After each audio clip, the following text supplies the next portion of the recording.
وَيَقُولُ الَّذِينَ كَفَرُوا لَوْلَا أُنزِلَ عَلَيْهِ آيَةٌ مِّن رَّبِّهِ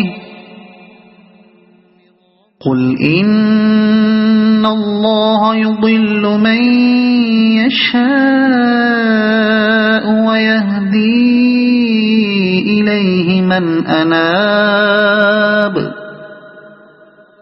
یہ لوگ جنہوں نے رسالت محمدی کو ماننے سے انکار کر دیا ہے کہتے ہیں اس شخص پر اس کے رب کی طرف سے کوئی نشانی کیوں نہ اتری۔ کہو اللہ جسے چاہتا ہے گمراہ کر دیتا ہے اور وہ اپنی طرف آنے کا راستہ اسی کو دکھاتا ہے جو اس کی طرف رجوع کرے۔ رب کی طرف سے کوئی نشانی کیوں نہ اتری۔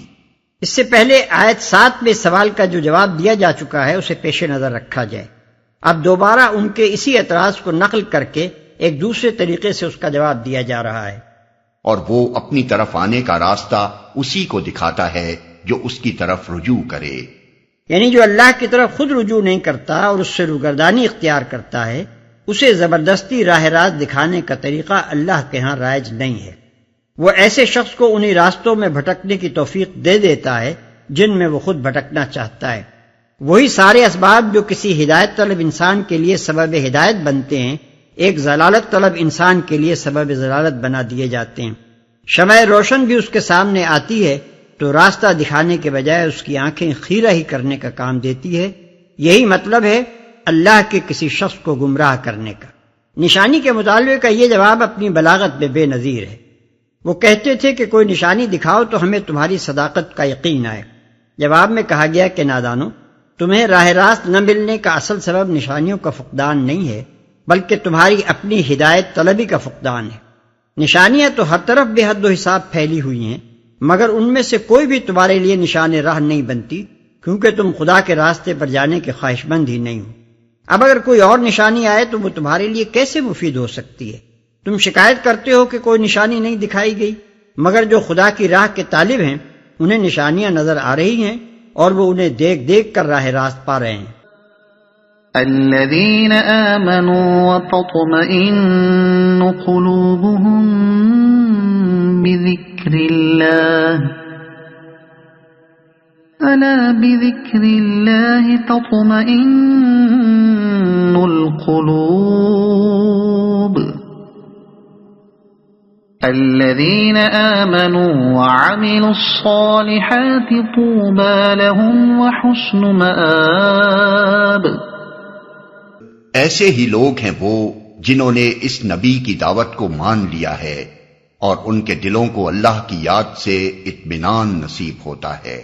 خبردار رہو، اللہ کی یاد ہی وہ چیز ہے جس سے دلوں کو اطمینان نصیب ہوا کرتا ہے۔ پھر جن لوگوں نے دعوت حق کو مانا اور نیک عمل کیے وہ خوش نصیب ہیں اور ان کے لیے اچھا انجام ہے۔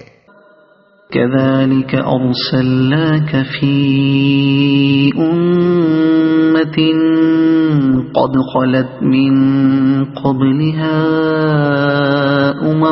لتتلو عليهم الذي أوحينا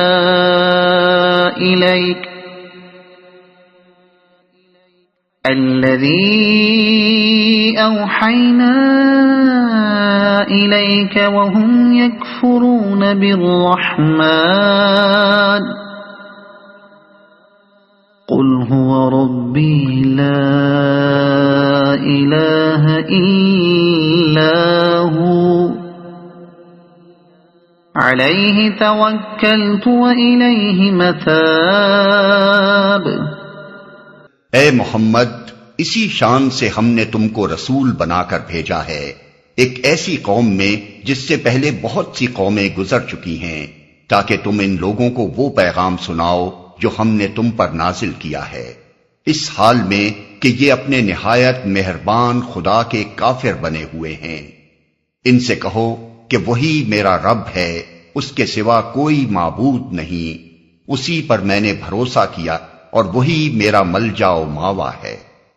ہم نے تم کو رسول بنا کر بھیجا ہے، یعنی کسی ایسی نشانی کے بغیر جس کا یہ لوگ مطالبہ کرتے ہیں۔ یہ اپنے نہایت مہربان خدا کے کافر بنے ہوئے ہیں۔ یعنی اس کی بندگی سے منہ موڑے ہوئے ہیں، اس کی صفات اور اختیارات اور حقوق میں دوسروں کو اس کا شریک بنا رہے ہیں اور اس کی نعمتوں کے شکریہ دوسروں کو ادا کر رہے ہیں۔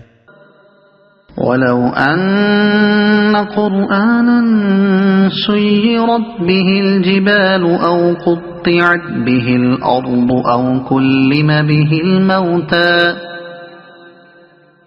بل لله الأمر جميعا أفلم ييأس الذين آمنوا أن لو يشاء الله لهدى الناس جميعا ولا يزال الذين كفروا تصيبهم بما صنعوا قارعة أو تحل قريبا من دارهم حتى يأتي وعد الله إن الله لا يخلف الميعاد۔ اور کیا ہو جاتا اگر کوئی ایسا قرآن اتار دیا جاتا جس کے زور سے پہاڑ چلنے لگتے یا زمین شق ہو جاتی یا مردے قبروں سے نکل کر بولنے لگتے۔ اس طرح کی نشانیاں دکھا دینا کچھ مشکل نہیں ہے، بلکہ سارا اختیار ہی اللہ کے ہاتھ میں ہے۔